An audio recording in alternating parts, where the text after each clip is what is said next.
Okay, so today we continue our look at solving how to solve uh, various systems, right? And this is the second method. There is always graphing, right? You can always go to the graphing and use a graphing calculator. We're not covering that. So the first method was substitution, and today we're covering the second one. The book calls it the addition method. It's also called the elimination method. You're doing the same thing, right? You're eliminating one of the variables through addition, okay? So yeah, how you do this, and this is a method that a lot of students usually tend to gravitate towards because it's actually relatively pretty easy. It's a lot easier than the substitution method because it's not as much algebra and places for you to make a mistake. Okay, so you use this method especially when you have a variable that one of the variables is matching, right? So in this case, in our first example, x plus y equals 1 and x minus y equals 3, right? The x is matched, sure, but you have the y's that match, and one's positive, one's negative, right? So, and you'll see why that's beneficial here in a second. So how you do this method is you're going to turn this whole thing into a giant addition problem, right? And then you're going to add the coefficients in front of variables, right? So 1x plus 1x is 2x, right? 1y plus a negative 1y is 0, so it eliminates these, and you get 1 plus 3 equals 4, right? And then solving this, you divide both sides by 2, and you get x equals 2, right? So in a matter of a couple steps, you can already solve for one of the variables. Now, let me erase this. Now, once you have that, right, once you have the value for one of the variables, in this case it's x, right, we plug it in. So I'm going to plug it into the top one. So I have x plus y equals 1, so 2 plus y equals 1, subtract 2, and I get y equals negative 1, right? So my answer is 2, negative 1. There. Okay. Now, if all of them were like that, then we'd always just use this method, right? But not all of them are always like that. And as you can see, the next one kind of shows that. So now you have x plus y equals 2, and negative 4x plus 3y equals 25. So just looking at this, no variable matches. Like in the first example, you have a positive 1y and a negative 1y, right? Well, in this, you don't have a positive and negative same number. So now what do? Well, and then when using this method, you kind of have to be able to kind of just look and see which variable would probably be a little bit easier to get rid of, right? In this case, the y's, they're both positive, so that, even if they were the same number, they, when you add, they would never go away.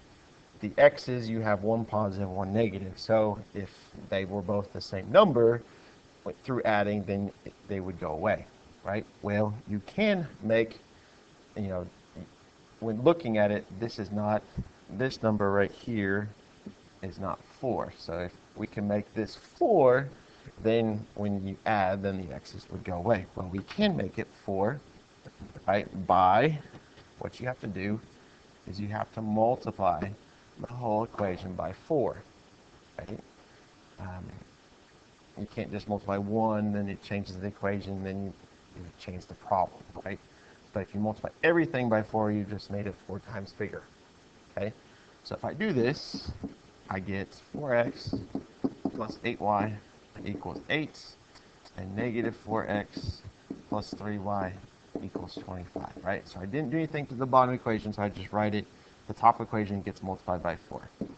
Okay, so now when I add straight down, 4x plus a negative 4x is 0, so that goes away. 8 plus 3 is 11y, and then 25 plus 8 is 33. If I divide by 11, I get y equals 3. Okay, so now I've solved for one of the variables. Now I can plug it into any one of either this new equation 4x plus 8y equals 8. I could plug it into x plus 2y equals 2, or negative 4x plus 3y equals 1. I can plug it into any one of those three different equations, right? I'm going to plug it into the top one, the original top one, right, because it's the easiest. It's got the lowest numbers. I won't have to worry about multiplying, dividing, and all, whatever. Okay, so I have x plus 2 times 3 equals 2. So x plus 6 equals 2. Subtract 6, x equals negative 4. So there you go. 4. So my answer is negative 4, 3. Okay. Now the last one, right, is just a standard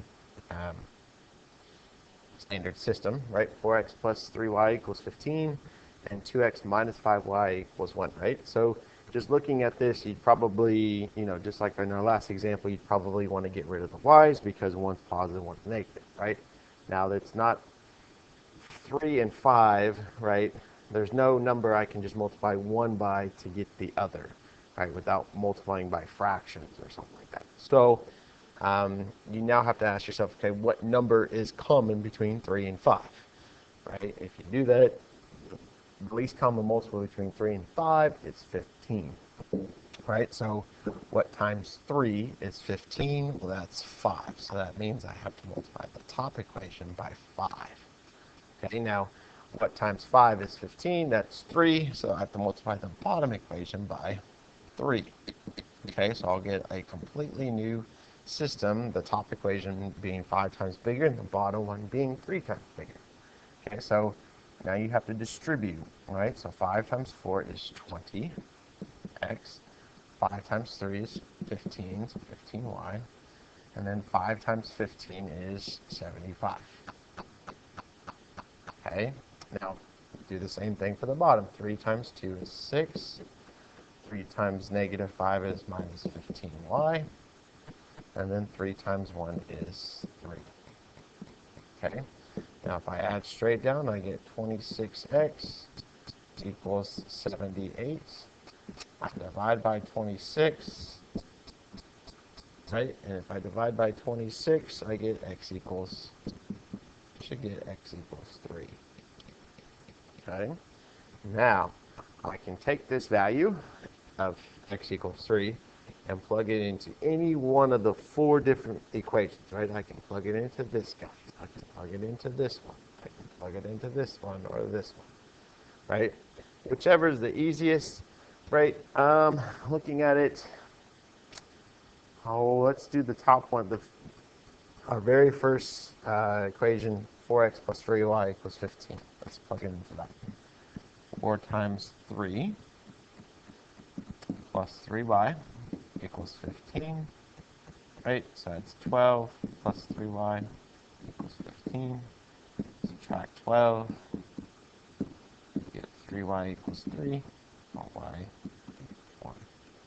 Right, so then your answer would be 3, 1. Oops, not negative. Let me rewrite that.